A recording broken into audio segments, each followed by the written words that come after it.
Scientists want to believe that there is a very simple law governing this nature.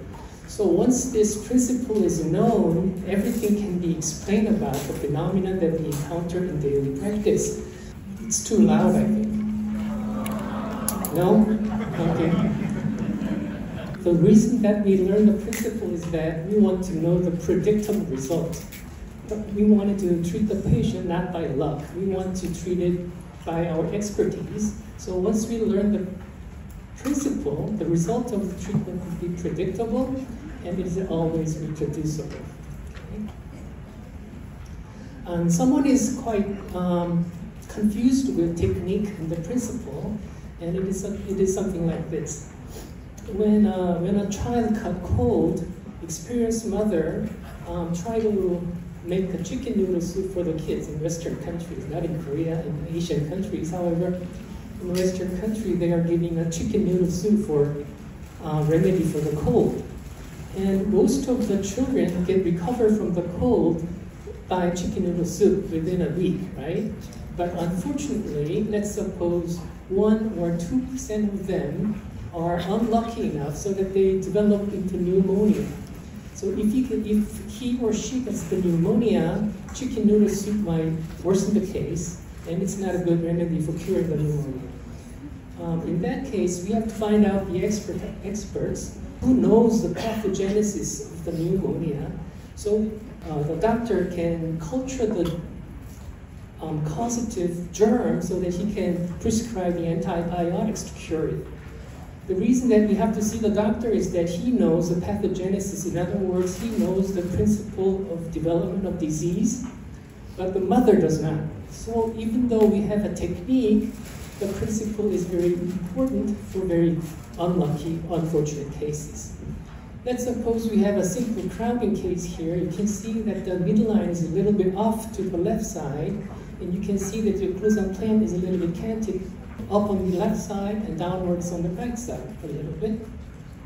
We carefully browse the textbook of the clinical cases and try to find out the very similar case.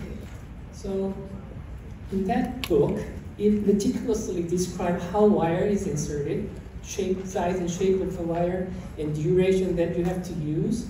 And here is the kind of recipe for this kind of patient. So what we're going to do is we have this patient, so we carefully follow this recipe, such as following a cookbook sequence, right? So most of the patient will show you the successfully treated case like this, like mother is giving child a chicken noodle soup. If you follow the recipes or the treatment sequence described in the clinical case book, most of the case will be finished successfully like this, hopefully, and most of the case will be successful. However, in some cases like this, the type of malocclusion looks quite similar, because one on the left side, he shows the high canine on the left, like her, and what he did was to level it, the vertical leveling. And what happened is, after a couple of months, you end up with a result like this. It's quite unexpected result, right? So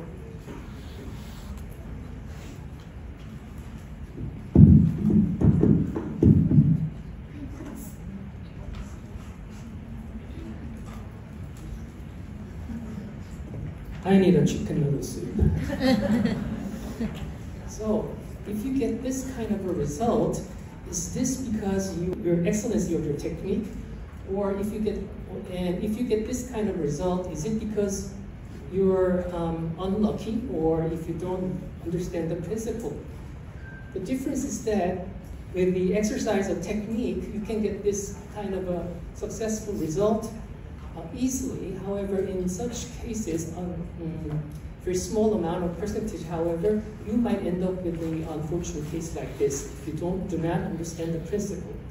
And if you get this, once you get this, if you know the technique only, there's no way you can correct it further. But once you know the principle, you can understand the causative reason why this kind of thing happened, and you can get the correct way to correct this kind of malocclusion, only if you know the principle.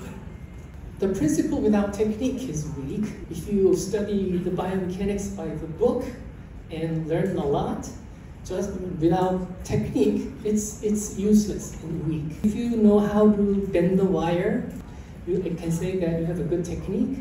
But if you don't have a principle, the technique without principle is dangerous and it can be stupid. So technique without principle is dangerous and stupid. You will work very hard, but little progress.